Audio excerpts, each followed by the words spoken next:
Dari tanah yang pernah menjadi jantung kekuasaan Inggris, kini muncul ancaman serius bagi keamanan nasional.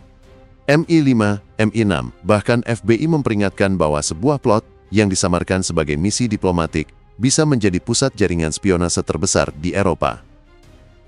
Ini adalah lahan yang diusulkan untuk menjadi kedutaan besar Cina di Inggris.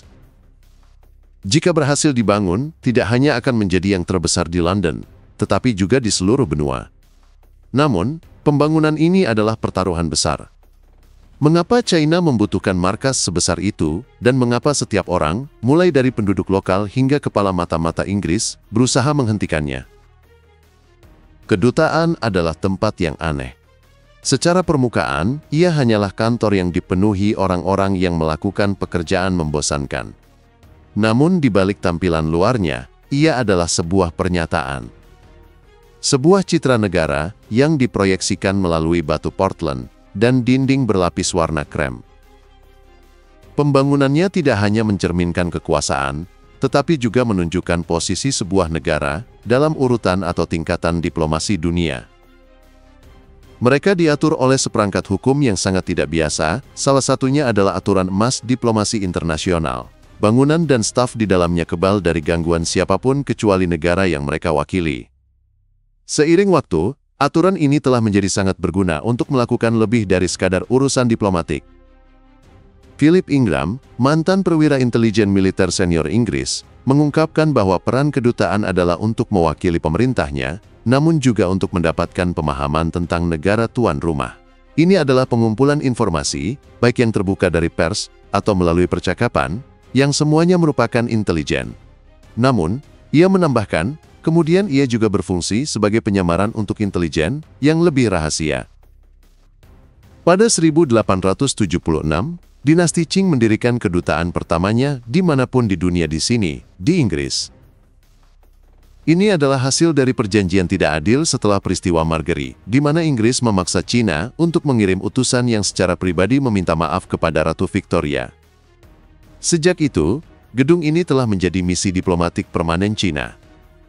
Meskipun telah diperluas dan dibangun kembali pada 1985, bangunan itu kini dianggap tidak cukup besar.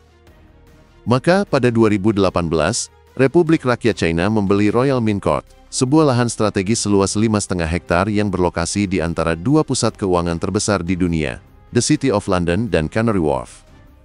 Lokasinya yang sangat prestisius ini, yang dulunya merupakan tempat percetakan uang Inggris, kini menjadi sebuah simbol ambisi baru. Untuk mengubah bangunan tua ini menjadi kedutaan kelas dunia, China menyewa arsitek ternama David Chipperfield. Rencana mereka sangat ambisius, merenovasi bangunan-bangunan bersejarah dan merombak total blok-blok kantor tahun 1980, yang tidak efisien menjadi fasilitas modern dan efisien. Namun di balik bangunan yang indah dan modern, tersembunyi sebuah kekhawatiran yang jauh lebih dalam, yaitu masalah keamanan. Para ahli keamanan dan intelijen menunjuk pada fitur-fitur yang tidak biasa dalam desain, seperti ruang bawah tanah yang sangat luas dan dirahasiakan dalam dokumen publik. Kekhawatiran ini bukan tanpa alasan. Philip Ingram menjelaskan bahwa setiap kedutaan memiliki kemampuan untuk menyedot informasi dari atmosfer karena diakui sebagai wilayah nasional negara yang bersangkutan. Dia juga menyoroti bahaya yang lebih besar. Kabel komunikasi rahasia yang menghubungkan dua pusat keuangan London yang diyakini melintasi lokasi tersebut.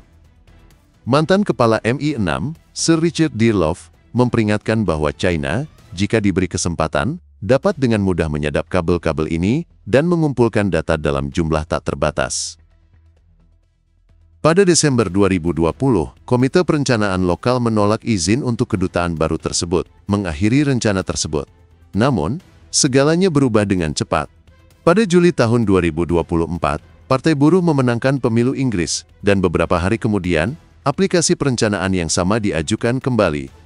Pemerintah baru, dengan kebijakan yang fokus pada pertumbuhan ekonomi, terlihat lebih bersedia untuk bernegosiasi. Menteri terkait kini, yang akan membuat keputusan akhir, mengesampingkan pemerintah daerah. Namun, keputusan ini memicu gelombang protes besar-besaran, baik dari aktivis, media, maupun politisi dari berbagai pihak.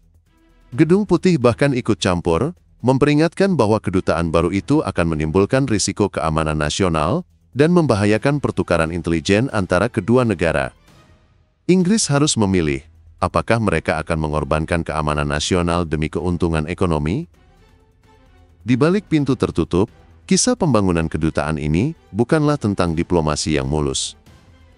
Ini adalah pertarungan kekuasaan yang kejam dan provokatif antara dua negara, dengan masa lalu yang penuh luka, dan masa depan yang tidak pasti. Apakah Inggris akan menyerah pada tekanan ekonomi, atau akan mempertahankan kedaulatannya dari ancaman yang tidak terlihat? Keputusan yang akan diambil akan menentukan tidak hanya nasib satu bangunan, tetapi juga arah hubungan di masa depan.